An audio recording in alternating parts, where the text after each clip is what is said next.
नमस्कार मित्रों, मैं आपका मित्र भूपेन ठाकरे स्वागत करता हूं अपने यूट्यूब चैनल जीएस मंथन 88 पे।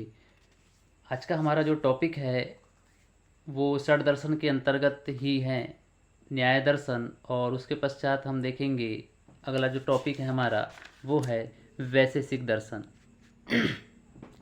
क्योंकि हमने षड दर्शन की कड़ी में इससे पहले सांख्य दर्शन और उसके पश्चात हमने योग दर्शन दोनों का हमने अध्ययन कर चुके थे, जहां हमने सांख्य दर्शन में दो तत्व देखे थे, प्रकृति और पुरुष।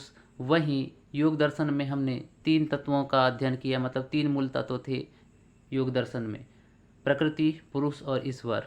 और अगर हम अन्य तत्वों की बात करें तो सांख्य दर्शन 25 तत्व बताता है कुल मिलाकर, और जो योग दर्शन है वो 26 तत्वों की बात करता है। तो हम ज़्यादा देर न करते हुए अपने वीडियो में आते हैं और देखते हैं न्याय दर्शन के विषय में। तो याद रखिएगा, जो न्याय दर्शन है इसके प्रवर्तक गौतम ऋषि हैं, और इनकी एक किताब है, एक ग्रंथ है जिसका नाम है न्याय सूत्र। गौतम ऋषि का जो अन्य नाम है वो है अक्षपाद गौतम, इनको अक्षपाद गौतम भी कहते हैं। और इनके बचपन का या इनका जो मूल नाम है वो है मेघातिथि। न्याय दर्शन ने ज्ञान प्राप्ति के लिए 4 प्रमाण दिए। जो न्याय दर्शन है उसने ज्ञान प्राप्ति के लिए कितने प्रमाण दिए, तो टोटल मिलाकर उसने 4 प्रमाण दिए। तो सबसे पहला जो है वो है प्रत्यक्ष। प्रत्यक्ष का मतलब देखिए, प्रति यानी होता है सामने और अक्ष मतलब होता है आँख, तो कुल मिलाकर आँख के सामने। ठीक, तो जो हमारे आँख के सामने जो चीज़ है, रखी हुई है, जो दिख रहा है, उसको ही हम बोलेंगे प्रत्यक्ष। मतलब ये यथार्थवादी है, मतलब जो दिख रहा है वो उसी की बात कर रहा है। जो भौतिक चीज़ें हमको नज़र आ रही हैं हम उसी के बारे में बात करेंगे। ठीक, कभी कभी ज्ञान प्रत्यक्ष के आधार पर प्राप्त नहीं होता। ठीक है, कभी कभी क्या होता है कि बहुत सा ऐसा ज़रूरी नहीं कि जो चीज़ को हम सामने अपनी आंखों को देख रहे हैं हमें उसका ज्ञान प्राप्त हो ही जाए, ऐसा ज़रूरी नहीं है। कई बार क्या होता है कि अगर हमारे आँख के सामने कोई चीज़ रखी है तो हम उसके बारे में नहीं सोचते हैं। क्यों नहीं सोचते? क्योंकि हमारी जो बुद्धि, हमारा जो मन किसी और दिशा में, हमारी आँख के सामने तो वो चीज़ है लेकिन हमारा दिमाग उस पर केंद्रित नहीं है, इसलिए हम उसके विषय में ज्ञान हासिल नहीं कर पाते। तो कुल मिलाकर यहाँ पर ये है कि अगर आप प्रत्यक्षता के आधार पर किसी चीज़ को देख रहे हो तो वहाँ पर संशय का कोई स्थान नहीं रह जाता। ठीक, अब यहाँ लिखा है, देखिए, बुद्धि किसी और विषय पर केंद्रित होती है अगर हम किसी चीज़ का ज्ञान हासिल नहीं कर रहे हैं। अगर कोई जो चीज़ हमारी आँख के सामने है और उसका अगर हमको ज्ञान नहीं है, इसका मतलब हमारी बुद्धि कहीं और केंद्रित है। कुल मिला के प्रत्यक्ष कैसा है? यथार्थवादी है और ये भौतिकवादी दोनों है। फिर दूसरा होता है अनुमान। अनुमान का मतलब क्या होता है? अनु यानी बाद में, और मान मतलब होता है ज्ञान, मतलब बाद में प्राप्त होने वाला ज्ञान। ठीक, इसी अनुमान के जरिए ज्ञान विज्ञान का विस्तार हुआ और अनुमान के आधार पर ही हम क्या करते हैं? परीक्षण करते हैं। अब जैसे यहाँ उदाहरण भी हमने लिखे, धुआं पहले हमको दिखाई देता है। अगर मान लो कहीं हम घूमने गए जंगल और हमको कहीं जंगल में कहीं दूर अगर धुआं निकलते हुए अगर दिखाई दे रहा है तो हम क्या समझ जाएंगे कि पक्का वहाँ पर आग लगी। तो हमने अनुमान क्या लगाया धुएं को देख कर कि कहीं ना कहीं आग लगी है। ठीक, उदाहरण एक और देखिए, जगत या संसार को देखने के बाद इसके बनाने वाले का हम अनुमान लगाते हैं। मतलब पूरा संसार पहले हमने देखा और हमने अनुमान लगाया कि कोई ना कोई ऐसी ताकत है या कोई ना कोई ऐसी शक्ति है या कोई ना कोई इसका ऐसा निर्माण करता है जिसने इसको बनाया है। अब अनुमान क्या लगाएंगे? जो धार्मिक पक्ष के व्यक्ति होंगे, जो धार्मिक लोग होंगे, वो बोलेंगे कि ईश्वर ने बनाया है। और जो दार्शनिक पक्ष के व्यक्ति होंगे, मतलब जो दार्शनिक होंगे, उनका कहना क्या आएगा कि ये निर्माण कैसे हुआ है? चेतन तत्व से या आत्मा से या ब्रह्म से। सब एक ही है, चाहे चेतन तत्व बोलो, चाहे आत्मा बोलो, चाहे पुरुष बोलो, चाहे ब्रह्म बोलो। इसके अलावा अगला है उपमान। उपमान का मतलब होता है तुलना करना। ठीक, किसी भी दो चीज़ के बीच में तुलना करना। अब ये तुलना जो है कायिक मतलब शारीरिक आधार पे भी हो सकता है, मानसिक आधार पर भी हो सकता है, वाचिक मतलब बोलने के आधार पे भी हो सकता है। हम किसी भी आधार पे जो है एक दूसरे की हम क्या कर सकते हैं? तुलना कर सकते हैं। किसी के साथ किसी की तुलना करना ही क्या है? उपमान है।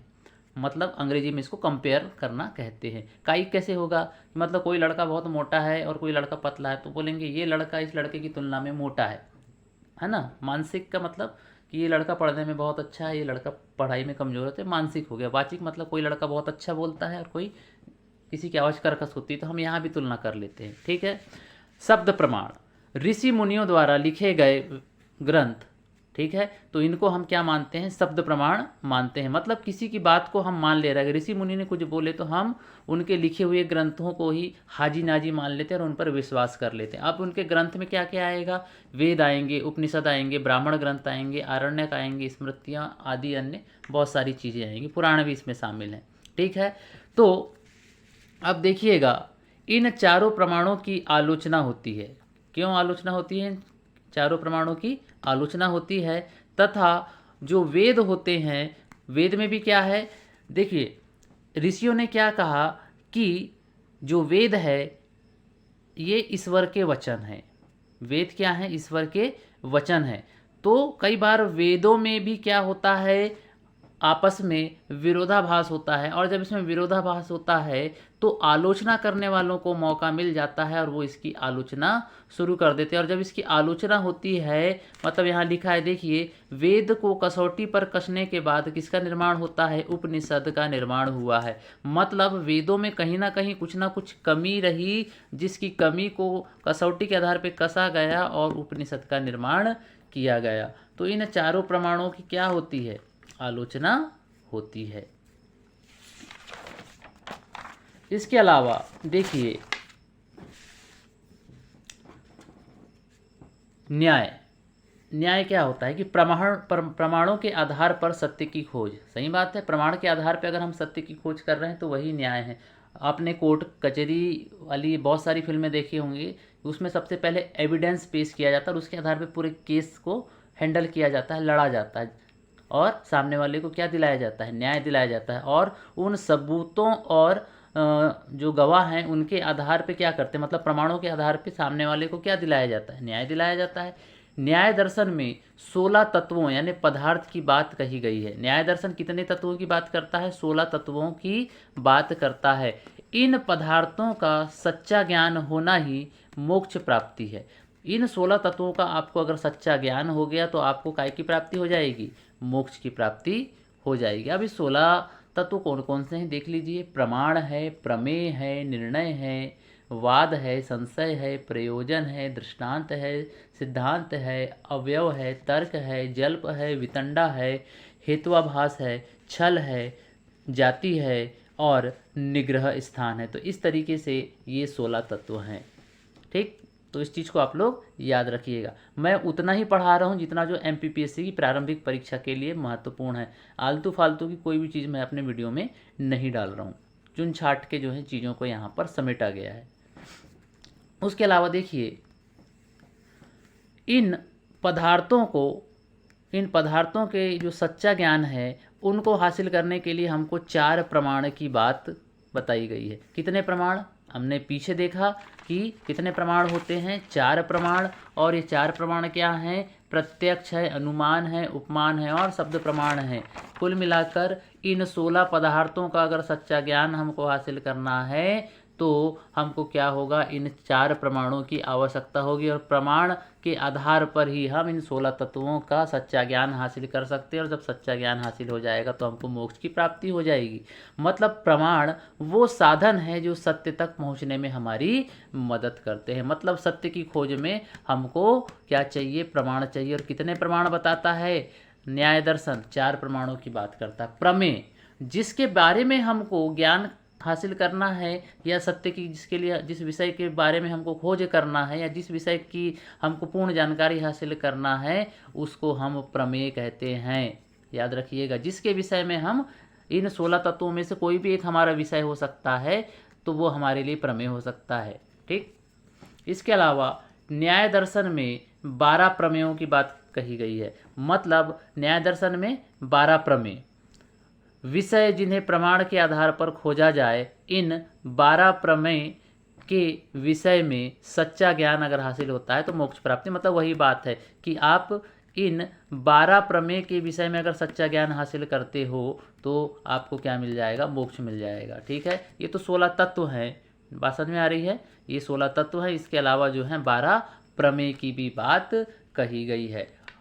ठीक, अब 12 प्रमेय कौन कौन से हैं देखिए, आत्मा है, शरीर है, इंद्रिय है, अर्थ है, बुद्धि है, मनस है, प्रवृत्ति है, दोष है और प्रत्यभेद है। इसके अलावा फल है, दुख है और अपवर्ग है।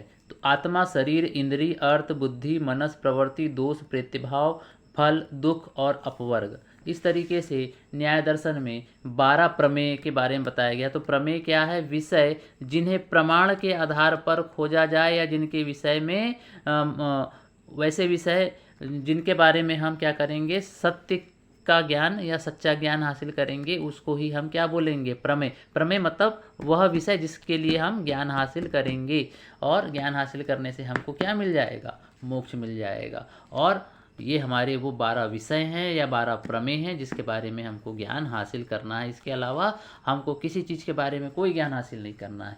नोट करके मैंने कुछ बातें लिखा है। देखिए, 12वीं शताब्दी में न्याय दर्शन को नया रूप गंगेश उपाध्याय ने अपने ग्रंथ तत्व चिंतामणि में दिया। इसे नव न्याय भी कहते हैं। तो गंगेश उपाध्याय ने क्या काम किया? थोड़ा सा हेर फेर किया और तत्व चिंतामणि नाम का एक ग्रंथ लिखा। इसे ही क्या कहा जाता है? नव न्याय भी कहते हैं।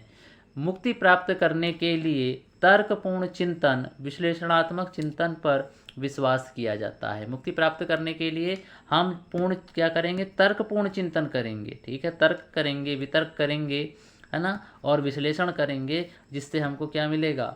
मोक्ष मिलेगा। न्याय दर्शन में प्रमाण को अत्यधिक महत्व देने के कारण इसे प्रमाण शास्त्र भी कहा जाता है। हम किसको महत्व दे रहे हैं? यहाँ पर प्रमाण को अधिक महत्व दे रहे हैं, इसी कारण हमको इसको क्या कहना पड़ेगा? प्रमाण शास्त्र कहना पड़ेगा। इसलिए इसको प्रमाण शास्त्र कहा भी जाता है। तो इस तरीके से हमने किसको देख लिया? हमने न्याय दर्शन को देख लिया पूर्ण रूप से। अब न्याय दर्शन से ही एक और दूसरा दर्शन निकलता है, उसी की ही आगे व्याख्या करता है, उसे हम वैशेषिक दर्शन कहते हैं, या इसको न्याय वैशेषिक भी कहते हैं, या इसको औलुक्य दर्शन भी कहते हैं। तो इसके जो प्रवर्तक हैं वो महर्षि कणाद या कणाद है, या तो आप इनको कणाद कह लो या महर्षि कणाद कह लो। हालांकि ये महर्षि हैं, ऋषि हैं। इसके अलावा देखिए, वैशेषिक का अर्थ विशेष शब्द से बना है। वैशेषिक शब्द का अर्थ क्या है? विशेष शब्द, है ना, मतलब जगत का जन्म। विशेष कोई ऐसी चीज़ है जिससे जगत का जन्म हुआ है। परमाणुवाद का सिद्धांत, जगत की उत्पत्ति परमाणु से होती है। तो यहाँ परमाणुवाद का सिद्धांत काम करता है, और इनका कहना है न्याय दर्शन मतलब वैशेषिक दर्शन का, कि जगत की उत्पत्ति विशेष पदार्थ से होती है, और विशेष पदार्थ जो क्या है? परमाणु है, और परमाणु जगत के लिए नित्य तत्व है। कुल मिला के जगत की उत्पत्ति किससे हुई है? परमाणु से हुई है, और परमाणु जगत के लिए नित्य तत्व है। मतलब जो परमाणु है वो हमेशा विद्यमान रहता है, जिससे इस जगत की उत्पत्ति होती है। ठीक।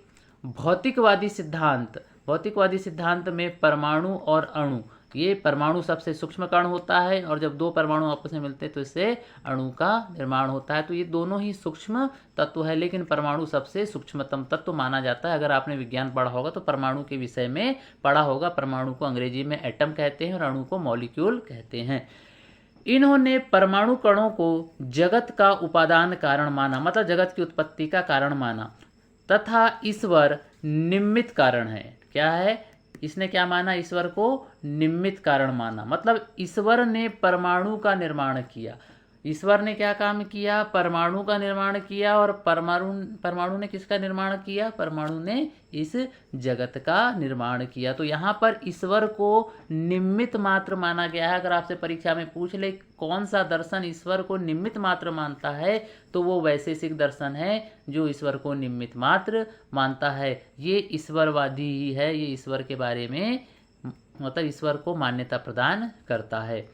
यह दर्शन भी अंततः चेतन तत्व आत्मा को स्वीकार करते हैं। मतलब यह दर्शन भी अंततः जो चेतन तत्व है, आत्मा है, पुरुष है, इसको स्वीकार करते हैं। और इनका मानना है कि आत्मा एक नहीं होती, आत्मा अनेक होती है, इसलिए इसे अनेकात्मवादी भी कहा जाता है। इस दर्शन को किस नाम से जाना जाता है? अनेकात्मवादी। मतलब चेतन या आत्मा जो है या जो पुरुष है वो एक नहीं होते, अनेक होते हैं। इसलिए यहाँ से एक सिद्धांत निकलता है अनेकात्मवादी। वैशेषिक दर्शन के अनुसार जगत की समस्त वस्तुएं 7 पदार्थों में बांटी गई हैं। देखिए वो कितने बता रहा था, 16 तत्व बता रहा था, इसने घटा दिया, कंसाइज कर दिया और बता रहा है कितने, 7 पदार्थों के विषय में। अब ये 7 पदार्थ कौन से हैं? द्रव्य है ना, जिसको हम मैटर कहते हैं या पदार्थ कहते हैं, द्रव्य है, गुण है, कर्म है, सामान्य है, विशेष है, समवाय है और क्या है, अभाव है।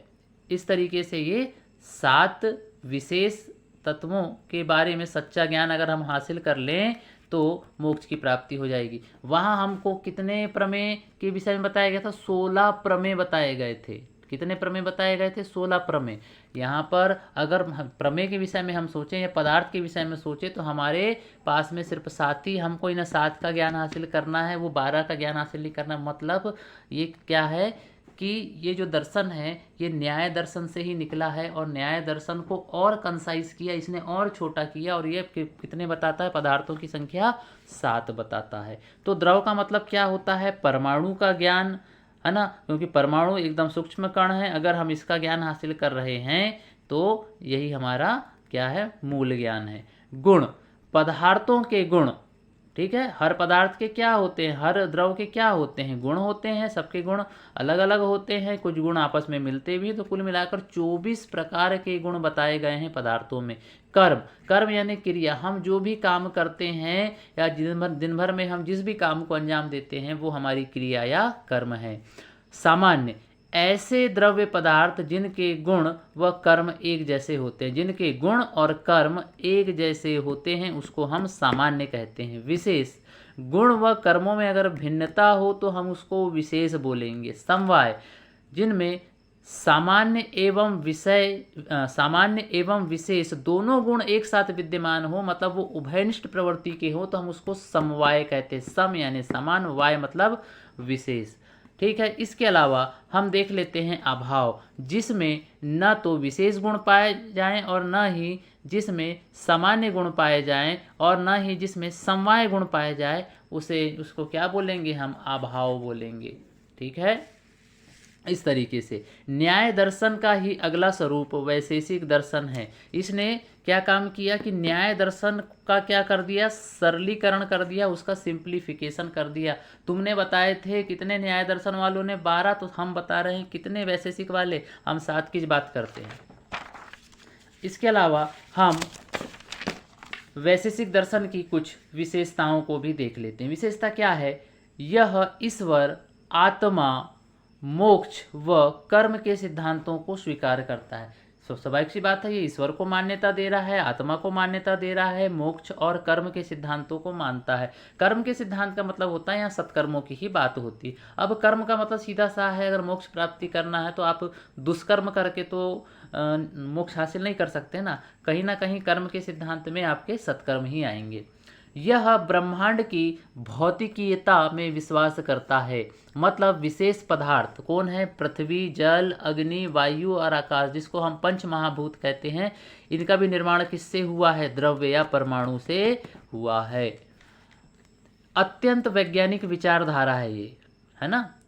ये जो दार्शनिक विचारधारा ये कैसी है? वैज्ञानिक विचारधारा है। इसके द्वारा आणविक सिद्धांत का भी विकास हुआ है। पहले तो परमाणु बताया गया और इसी से ही आणविक सिद्धांत का विकास हुआ। समस्त भौतिक वस्तुएं अणुओं से निर्मित है और अणु का ऐसे निर्मित है? परमाणु से निर्मित है।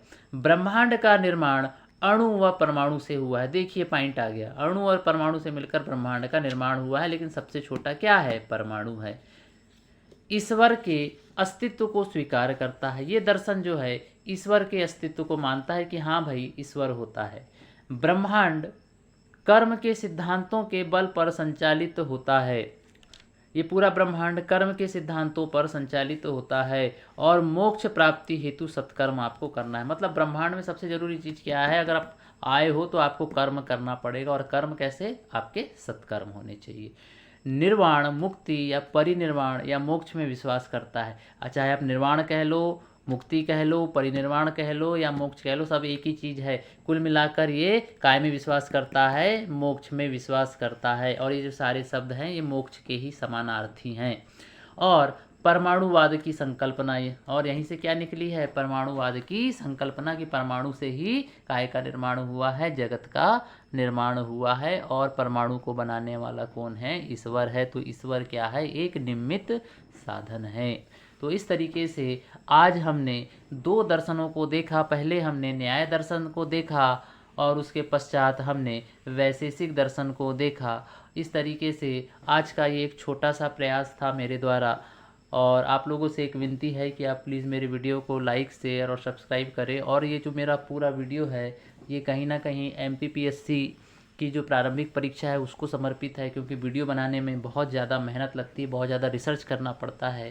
तो आप लोगों की एक छोटी सी रिस्पॉन्सिबिलिटी आप लोगों की भी बनती है कि आप प्लीज़ मेरे वीडियो को लाइक करें, शेयर करें, सब्सक्राइब करें और कमेंट अवश्य करें। मिलते हैं फिर नेक्स्ट वीडियो में। जय हिंद, जय भारत।